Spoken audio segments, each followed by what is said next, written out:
A ver, este es un caso que ha llamado poderosamente la atención, un caso que se registró ya más de un año, el caso de Andrea Aramayo y William Kushner, donde Andrea fue atropellada.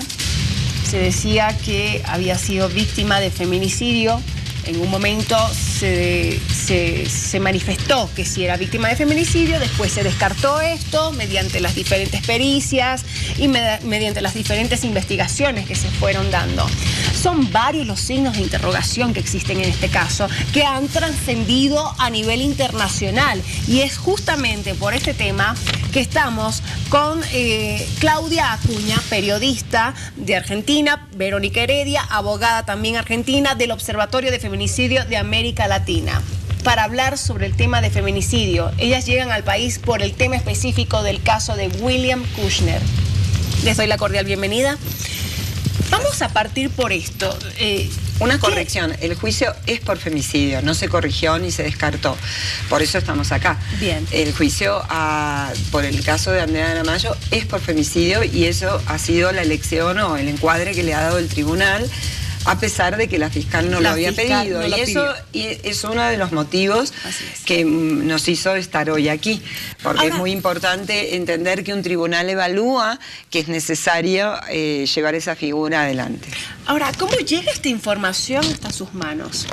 Bueno, llega porque América Latina está toda preocupada por la cantidad de asesinatos violentos de mujeres.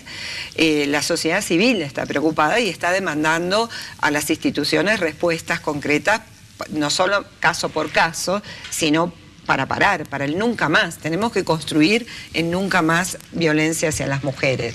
Y el femicidio es la expresión más alta de esto.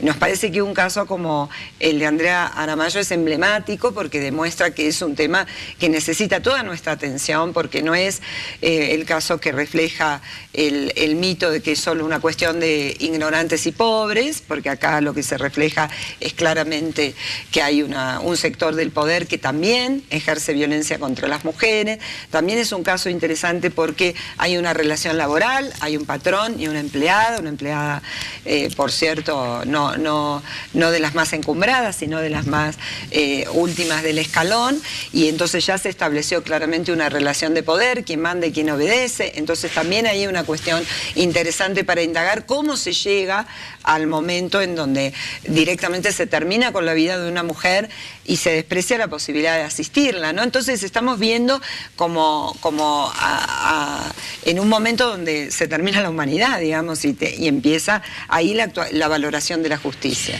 A la doctora Verónica Heredia yo le quiero preguntar, vamos a definir qué es el feminicidio, que hay mucha gente que todavía no conoce cuál es el concepto exacto. Bien, el femicidio o feminicidio es una palabra, diríamos, que comienza en la década del 70 y que se enmarca en lo que se denominan crímenes de odio.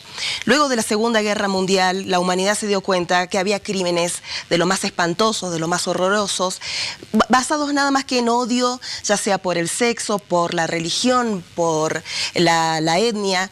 Y luego, en la década del 70, la comunidad internacional se dio cuenta que además este odio está enfocado en las mujeres. Se redefine nuevamente en la década del 90, y la Corte Interamericana de Derechos Humanos dicta una resolución, una sentencia contra México, justamente por la cantidad de muertes en Ciudad de Juárez.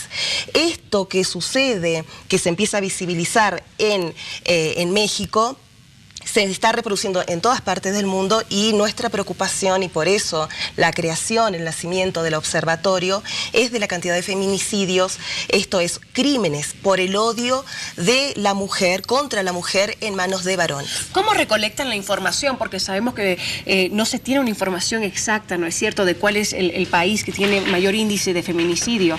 ¿Cómo hace el observatorio de esta tarea? Y bueno, ese es el desafío, porque ¿cuál es el problema? No tener información es un dato. Eso te habla de que los estados no están tomando este tema en sus manos, en general en América Latina. Entonces la sociedad civil se organiza y empieza a elaborar sus propios padrones. ¿Cómo lo hacemos? En principio a través de la prensa, los recortes de prensa van registrando, pero también a través de las organizaciones sociales, las diferentes accesos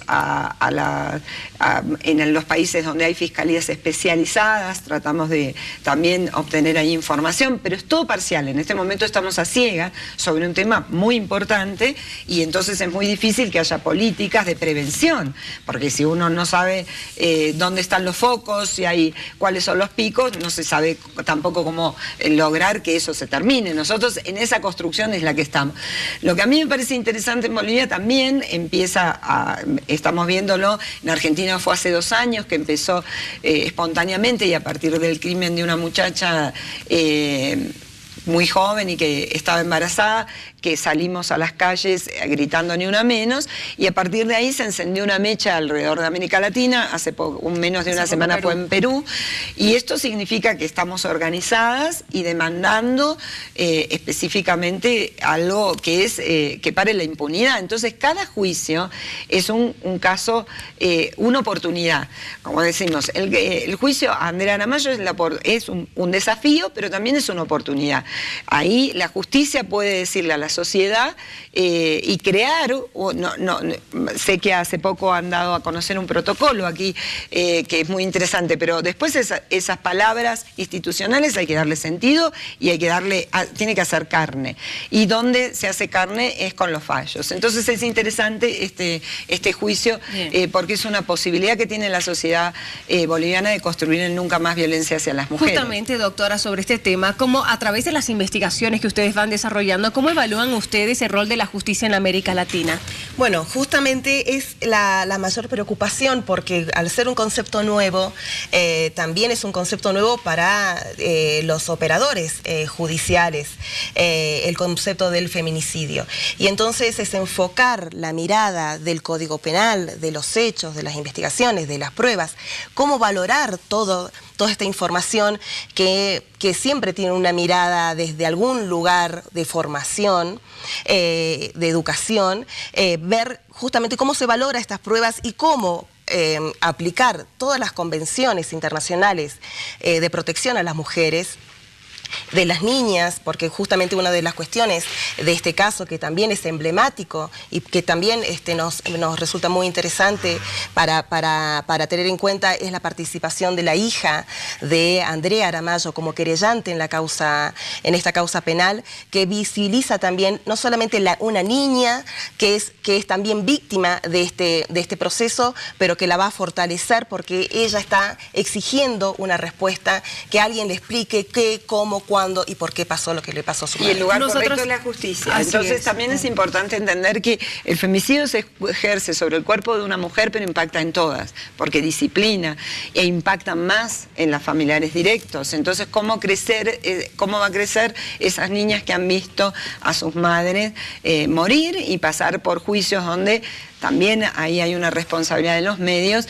Ya ha sufrido muchísimo esa familia, ya ha sufrido muchísimo el cuerpo de esa mujer asesinada, como para seguir estableciendo opiniones acerca de sus conductas. Eso es el lugar que tiene la justicia. Y eso es lo que queremos que se garantice en este caso. Ustedes acaban de llegar, sabemos que llegaron ayer a las 10 de la noche, justamente saben muy poco, recién se están interiorizando, pero ¿qué antecedentes se han podido recabar o qué antecedentes tienen ustedes, ¿no?, a través del observatorio de este caso específicamente? Bueno, vuelvo a decirte, nos parece muy interesante que un tribunal de 3 jueces varones haya encuadrado el caso en femicidio y nos parece preocupante que no la fiscal, pero que eso le da a esto a este juicio una connotación especial, porque quiere decir que no va a estar el prejuicio de que por género se prefirió tal o cual figura. Entonces nos parece muy interesante la actitud de los jueces frente a este juicio. Nos pareció también preocupante el tema de algunas pruebas importantes que se han perdido, digamos, o que por lo menos eso es lo que vamos a ver, como las imágenes de las cámaras de seguridad, donde ahí intervienen otros poderes del Estado, ¿no?, que involucran.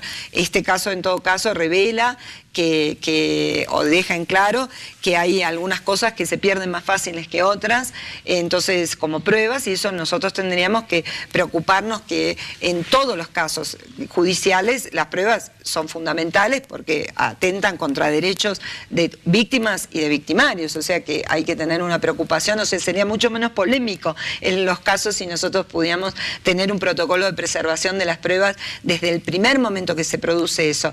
¿Qué pasa? Hay una sociedad que no está acostumbrada a ver una mujer morir y decir, ojo, que esto puede ser un femicidio. Eso se construye hoy, desgraciadamente, después y por presión social, y esa presión social se ve como una construcción sospechosa. En realidad, eso es justicia. Nosotros lo que tenemos que empezar a entender es que cada vez que toquen a una mujer de una manera violenta y asesinada, hay que encuadrarlo como femicidio y luego ver, en todo caso, si esa figura corresponde o no. Porque si no, estábamos diciendo que el Código Penal dice no matarás, pero en el caso de una mujer dice pero, y no. Somos iguales ante la ley, no matarás es no matarás. ¿Qué se piensa hacer con la información que ustedes recaben cuando lleguen a Argentina? Nosotros hemos venido acá con un mandato concreto.